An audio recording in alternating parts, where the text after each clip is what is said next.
If you want to measure the surface area of a surface inside of Amira or Avizo, you must first open the preferences of that software and ensure that units management is set to spatial information only.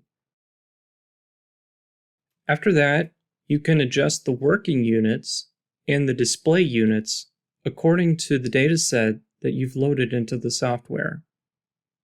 In this example, we've set it to meters and set the display units to centimeters.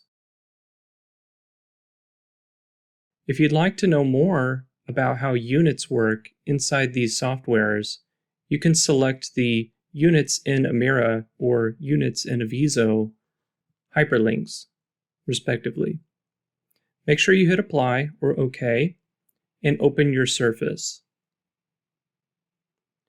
In this case, we're going to use the chocolatebar.am example found in the tutorials of the installation directory.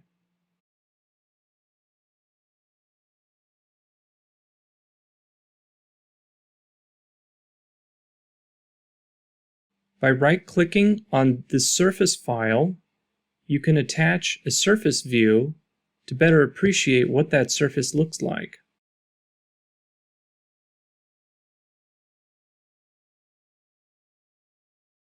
You can also right-click on the data to open up the Measure and Analyze folder, and this will show you the Surface Area Volume module. Depending on your project goals, you may wish to measure the surface area or volume of the materials or the patches respectively.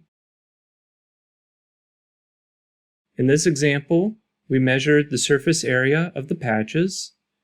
By clicking the Output Statistics, we can click the Show button, and this opens a table.